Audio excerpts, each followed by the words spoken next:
What's going on, everybody? Happy Monday.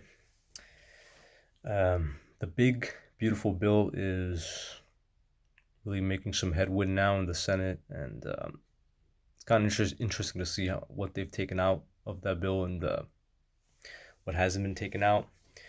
So, still following the breaking news on that, but it seems like there's some good things happening with this bill, and some things that were like just asinine that are being taken out of this bill. But one of the things I want to discuss here, a lot of people would agree on, is the debt ceiling that this is going to create, and why that is an issue for average Americans. And what I mean by that is it shouldn't be an issue for average Americans, and I'll explain why. Right.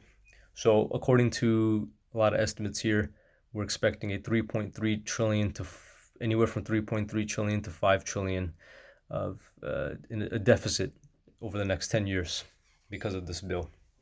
Every time a bill is passed like this, the debt ceiling rises, there's a deficit, and that's the problem that a lot of people have about all this stuff, right? They discuss all these things that we implement, but then it's like, all right, well, how are we going to pay all this off? And the government's been a big talker about how we're going to pay all this off.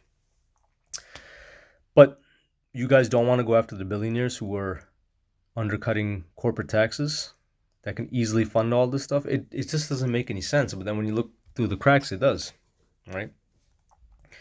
So we're having all these deficit issues, but we know for a fact that corporations are getting away with loopholes, not paying their fair share of taxes, right?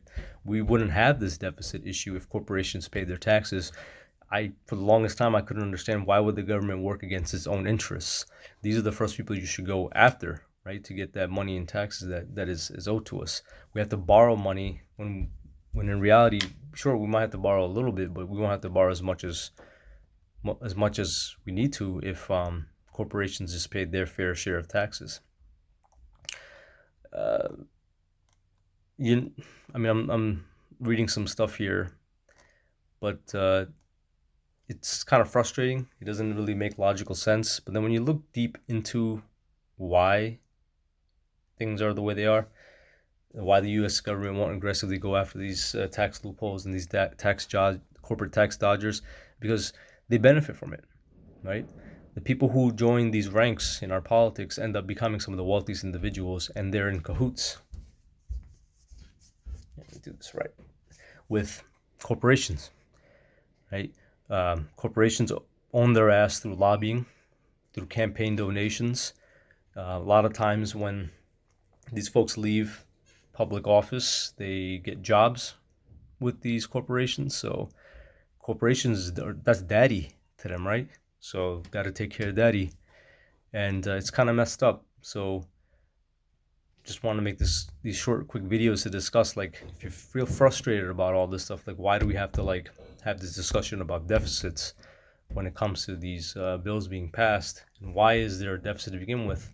Because we have to borrow money because corporations won't pay their fair share of taxes. Corporations taking advantage of loopholes. The government won't go after them because it's not in their interest. You would think it'd be in their interest to go after these corporations in order to get that tax money out of them to pay for this stuff, so we don't have to be in as big of a deficit. But it's against their own individual interests to go against daddy. So that's it. That's it. And if this is what today's version of capitalism is, I don't want it. I am full on okay with accepting socialism at this point, because this is some bullshit, and this shouldn't be on the backs of average Americans.